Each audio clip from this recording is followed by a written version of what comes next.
এতদিনেও নিজে হাতে খাচ্ছে মোবাইল দেখে দেখে। ভালো হয়েছে।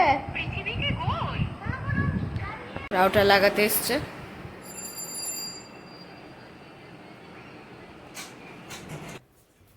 এখন 12টা মতো বাজে, একটু রূপচর্চা করছি আর সাথে আছে এই যে কুয়াশ। তো খাওয়াটা ভালোই হচ্ছে, চলো খাই। আমি উপটান লাগিয়েছি অ্যাকচুয়ালি। এখন স্নান করে চলে এসেছি আর স্কিন কেয়ারও হয়ে গেছে। আর এখানে আমরা খাওয়া দাওয়া করছি, এই যে গরমের জন্য এখানেই খাচ্ছি এসিতে।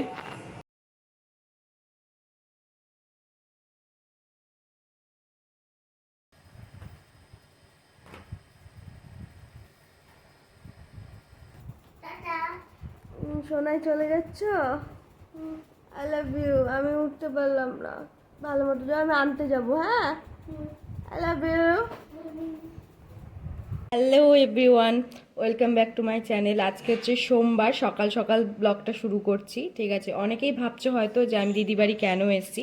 দিদিবাড়ি এসেছি এই জন্যে, মানে পার্থদার ইলেকশনের ডিউটি পড়ছে, রাতও থাকতে হতে পারে। তো দিদিরা একা থাকবে, তো তার জন্যই আমি এসেছি। তো চলে যাব আমি আবার বৃহস্পতিবার, আবার বৃহস্পতিবারের দিন। আরেকটা জিনিস শেয়ার করার ছিল, গিনিদের স্কুল সকালবেলা হয়ে গেছে। তো গিনি সকাল সকাল স্কুল চলে গেছে। ভেবেছিলাম ওকে দিতে যাব, কিন্তু আর দিতে যেতে পারিনি, ঘুম থেকে উঠতে পারিনি। ও 8টার দিকে বেরিয়ে গেছে পাঠুদার সাথে, পাঠুদাও ডিউটিতে গেছে। আমি আর দিদি বাড়িতে একাই আছি এখন। আর গিনিকে আনতে যাব 11:30টার দিকে, তো তখন তোমাদের সাথে শেয়ার করব। তো চলো, আর শেষ হয়ে গেছি, এখন চা খাবো, চলো চা খাই। টিভি কানেকশনটা লাগাতে এসেছিল, টিভির যে সেটটপ বক্সটা নিচ্ছে, তো ওটাই। দেখো টিভির তো কানেকশনটা হয়ে গেছে, এখানে রাউটারটা দিয়ে রেখেছে, তো ভালো মতোই নেট পাচ্ছি আমরা। এখন 11টা মতো বাজে। তো আমি এখন গিনিকে আনতে যাচ্ছি স্কুলে। আমি যেতাম না, কিন্তু গিনি স্পেশালি বলে গেছে যে আমাকেই যেতে, তো সেই জন্য যাচ্ছি। রোদের মধ্যে একটু ভয়ও লাগছে, কিন্তু সানগ্লাস নিয়েছি, ছাতা নেব, সানস্ক্রিমও মাখলাম। তো দেখা যাক কতটা কি ট্যান হই। তো টোটো করেই যাবো, টোটো করেই আবার আসবো। তো চলো ওকে নিতে যাই।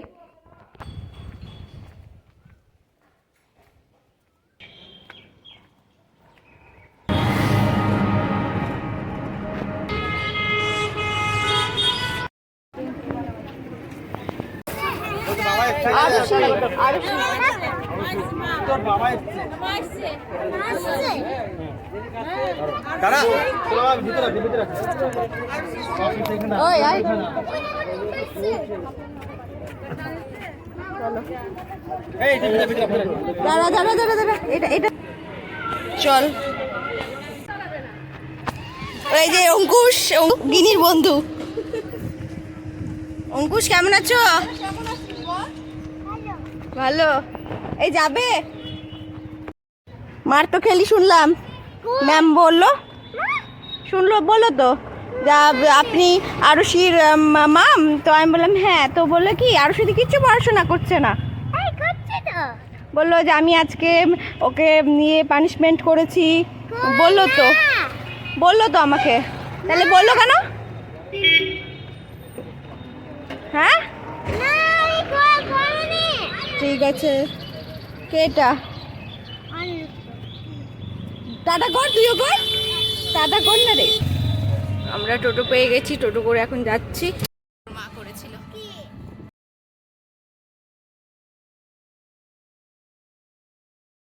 কেমন বদমাস মেয়ে। ও ছাতার তলে বলছে আই আমার সাথে সাথে চল, না ও দৌড়ে দৌড়ে যাবে। প্রচণ্ড গরম, প্রচণ্ড, আর পারা যাচ্ছে না, মনে হচ্ছে ঝলসে গেছি, মানে তন্দুরে ঢুকিয়েছিলাম, এতটা গরম। তো এখন যাই, স্নান করি, তারপর আবার কথা বলছি। এখন লাঞ্চ করে এলাম। আর কি বলবো, এখানে প্রচণ্ড গরম, ট্যাঙ্কির জল এত গরম হয়ে গেছে, হাতও ধুতে পারছি না ট্যাঙ্কির জলে, এত গরম হয়ে গেছে, খুবই গরম পড়ছে, খুবই রোদ্রু। আর আমার দিদির বাড়িটাতে চারিদিক থেকে রোদ লাগে যেহেতু, সেই জন্য প্রচণ্ড গরম। এখন আমাকে গিনি দিল চকলেট খেতে, তো চকলেট খাচ্ছি। আর লেস দেয়নি, লেস খাচ্ছে, লেস দেয়নি, এত বদমাস মেয়ে। চকলেটটাও নেওয়ার জন্য ধান্দায় আছে। না, এতটি চকলেট দাদু পাঠিয়েছে, তারপরে তোর এই দুটো চকলেটের পিছনে পড়ে আছিস তুই। বাজে মেয়ে, দেওয়া জিনিস নিতে হয় না। দেখছো কেমন করে বদমাশি, কেমন করে বদমাশি করে, কি করেছে ওই জায়গাটা দেখো। গুছা, আই মেয়ে গুছা। হ্যালো এভরিওয়ান, এখন বাজে হচ্ছে 8টা মতো। আমি তো লাঞ্চ করার পর শুয়ে পড়েছিলাম, তারপরে কটার দিকে উঠেছি, 5টা না 6:30, 5:30টার দিকে উঠেছি। দিদি জিম থেকে আসলো তখন উঠলাম। আর এই যে কিনি এখন একটু পড়ে আসলো, আমি একটু নিজের কাজ করছিলাম, ওর মার কাছে পড়ছিল, এখন আমার কাছে আবার পড়তে এসছে। সহজ পাঠ, এই দেখো।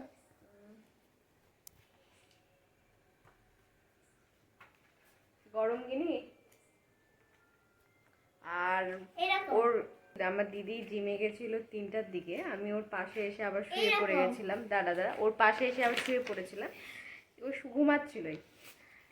কখন দেখছি, কখন ঘুম থেকে উঠে আমি একবার ঘুম ভাঙলো, দিয়ে উঠে দেখছি ও মোবাইল দেখছে।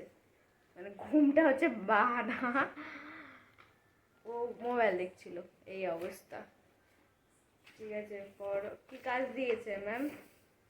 কালকে এই যে পরীক্ষাতে অ থেকে ও দিয়েছে।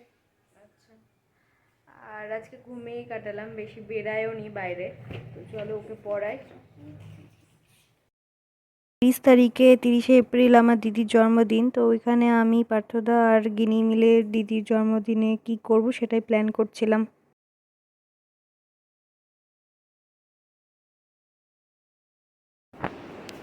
দেখি, গিনি ওর মার জন্য বানিয়েছে, এটা পার্থদা আর গিনি বানিয়েছে ওর মার জন্য।